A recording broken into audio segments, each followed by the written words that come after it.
2014년 3월 3일 웨키트 시간입니다. 오늘은 예수님의 제사장직에 대해서 같이 생각해 보겠습니다.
하나님 아버지 감사합니다. 오늘도 하나님의 은혜 가운데 하루를 시작합니다. 하나님께서 오늘도 우리와 함께 하시고 또 우리는 하나님을 의지하고 그렇게 은혜로운 하루가 될 수 있도록 하나님 말씀을 끝까지 잘 지켜가는 하루가 될 수 있도록 하나님 도와주옵소서. 예수님의 이름으로 기도드립니다. 아멘. 함께 읽을 말씀은 히브리서 2장 17절에 있는 말씀입니다. 제가 읽겠습니다. 그러므로 그가 범죄의 형제들과 같이 되심이 마땅하도다. 이는 하나님의 일에 자비하고 신실한 대제사장이 되어 백성의 죄를 속량하려 하심이라. 조금 쉬운 번역을 다시 읽겠습니다. 그러므로 예수님은 모든 일에 형제들과 똑같이 되셔야 했으니 이는 하나님의 일에 인애롭고 신실하신 대제사장이 되어 백성의 죄를 속죄하시려는 것이다. 오늘 우리가 같이 생각해 볼 말씀은 예수님의 제사장직입니다. 소리문답 20번입니다. 그리스도께서 어떻게 제사장 직분을 행하시는가? 그리스도께서 제사장 직분을 행하시는 것은 단번에 자기를 제물로 드려 하나님의 공의를 만족시켰으며 우리를 하나님으로 더불어 만족케 하시고 또 우리를 위하여 항상 간구하시는 것이다. 오늘 우리가 같이 생각해 볼 예수님의 제사장직은 크게 두 가지라고 할 수 있습니다. 첫째는 제사장 직분, 우리를 위해서 하나님께 예수 그리스도께서 자기 자신을 제물로 드렸다 하는 것입니다. 그리고 또 우리를 위해서 간구하신다 하는 것입니다. 주님께서 우리를 위해서, 그리스도께서 우리를 위해서 하나님께 어떤 희생 제물을 드렸습니까? 예수님께서는 우리를 위해서 예수님 자신을 친히 희생 제물이 되셔서 하나님께 바쳤습니다. 그래서 제사라는 것은 하나님의 임명받은 제사장에 의해서 하나님께 바쳐지는 그런 거룩한 의식을 말하는데 그 제사의 주관자가 되시면서 동시에 그 제사를 드릴 때 반드시 동반해야 되는 제물이 바로 본인이 되셔서 바로 제사를 드리시는 그 주체자로서 그리고 제물의 당사자로서 하나님께 자신을 드려서 하나님께 제사를 드림으로 그리스도의 제사장 직분을 감당하게 되셨습니다.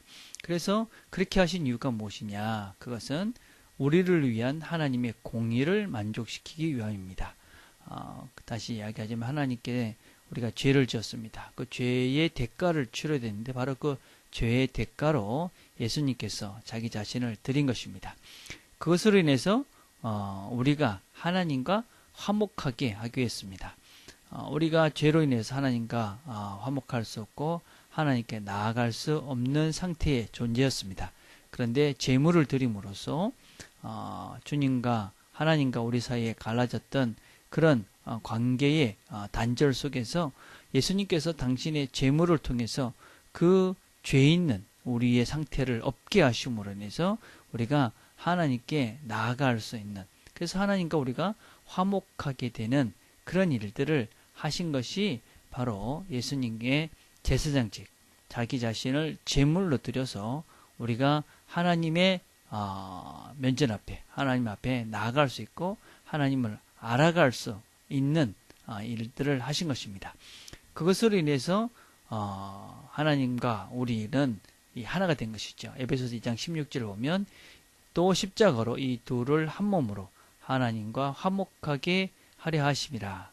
원수된 것을 십자가로 소멸하시고, 예수님께서 십자가에서 돌아가심으로 갈라졌던 하나님과 우리 사이를 연결시켜 주셨다.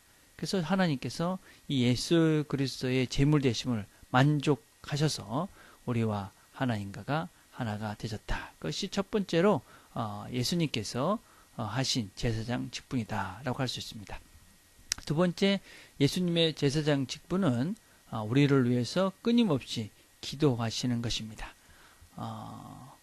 주님께서 이 중보자가 되시는 것입니다. 제사장이라는 것은 하나님과 사람 사이를 이어주는 역할을 하시는 것인데, 본인이 제물이 되셔서 우리의 죄를 화목해 했을 뿐만 아니라 우리의 죄를 다 없이 하시고 하나님과 우리 사이를 화목하게 하셨을 뿐만 아니라 지속적으로 우리를 위해서 기도해 주심으로 우리가 하나님께 늘 언제나 나아갈 수 있도록 우리를 하나님께서 변호해 주신다 하는 것입니다. 그리스도께서 우리를 위해서 중보 기도를 드릴 때 주님은 우리의 변호자로서 우리를 변호하는 분으로 우리를 위해서 기도하시는 것입니다. 그래서 우리는 그의 죽으심의 공로를 인하여 실제적으로 하나님과 화목되었고, 또 우리의 인격이 용납되어져서 우리의 죄를 사함을 받고 우리의 기도가 상달되고 우리의 기도가 상달되고 우리의 영혼은 구원을 받게 되는 것이지요. 그래서 요한일서 2장 1절에 보면 만일 누가 죄를 범하면 아버지 앞에서 우리에게 대언자가 있으니 곧 의로우신 예수 그리스도다. 그래서 죄를 범할 때마다 예수님께서 우리를 위해서 대신 기도해 주심으로 인해서 우리가 하나님께 나가서 죄 없다 하는 의로운 자로 그렇게 칭함을 받는다라는 것입니다. 그것이 바로 이 예수님의 제사장 직분이다. 그래서 당신 자신이 제사의 주체로서 제물로서 하나님께 드림으로써 하나님의 공의를 만족시켜 드셨고, 또 우리를 위해서 늘 간구하심으로 우리를 위해서 대신 변호해 주심으로 우리가 하나님께 나아갈 수 있도록 해주셨다. 그 하신 그 일, 그것이 바로 예수님의 그리스도의 제사장 직분이다 라고 할 수 있습니다. 그런데 이런 얘기를 들으면 사람들 중에는 이런 이야기를 합니다. 그렇게 주님께서 우리를 위해서 다 죽어주셨고 또 우리를 위해서 늘 기도해 주시니까 우리는 함부로 살아도 되지 않겠는가. 어떤 하나님을 모르는 사람은 또 우리를 향해서 그렇게 하니까 그리스도인들이 함부로 산다, 그렇게 얘기하는 사람들이 있습니다. 그것은 하나님을 모르는 사람이고 또 하나님을 모르기 때문에 하나님의 사람들이 그렇게 할 수 없다라 하는 것을 모르는 것입니다. 우리가 하나님을 알기 때문에 우리의 죄를 위해서 주님께서 죽어주셨고 또 우리의 죄를 늘 대신 이렇게 변호해 주시기 때문에 우리가 함부로 살 수 있다, 결코 그럴 수가 없는 것이지요. 사랑하는 사람이 나를 위해서 열심히 기도하니까 내 죄를 대신 고해주니까 그냥 내 맘대로 살자, 그럴 수는 없는 것이지요.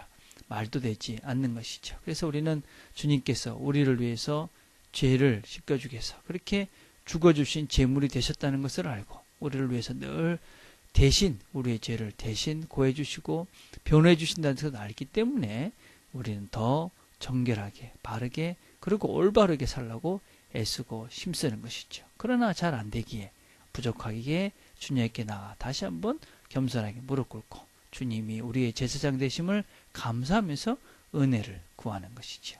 그래서 오늘도 우리가 주님이 우리의 제사장 되셨다 하는 것 때문에 우리가 하나님 앞에 나가서 하나님과 동행하면서 하나님의 뜻을 이루면서 그래서 주님과 함께 오늘 하루도 살아갈 수 있게 되는 것이지요. 오늘도 우리의 죄를 다 대신하시고 또 우리에서 기도하시는 그 예수님의 은혜를 기억하고 우리가 주님과 함께 주님의 하나님과 함께 그렇게 하루를 잘 살아가는 저와 여러분이 되기를 간절히 바라겠습니다. 기도하겠습니다. 하나님, 우리를 위해서 죽어주시고 또 우리를 위해서 중보해 주셔서 감사합니다. 하나님께서 우리를 위해서 늘 기도해 주시는 것 기억하고 또 우리를 위해서 죽으셨다는 것 기억하고 우리가 하나님의 뜻대로 잘 살아갈 수 있도록 성령께서 우리를 도와주옵소서. 예수님의 이름으로 기도드립니다. 아멘. 오늘 우리가 묵상해 볼 것은 예수님의 제사장직의 두 가지 역할 정리해 보시고 그것이 나의 삶에 어떤 의미가 있는지 묵상해 보는 시간 가졌으면 좋겠습니다. 월요일은 우리가 주일에 보이지 않았던 지체들 생각하며 기도하는 날입니다. 아파서 못 나온 친구들, 또 흩어져 있는 친구들 생각하시면서 기도하시고 또 우리가 기도가 필요하게 보이는 여러 지체들 생각하시면서 그렇게 기도하시면 좋겠습니다. 개인적으로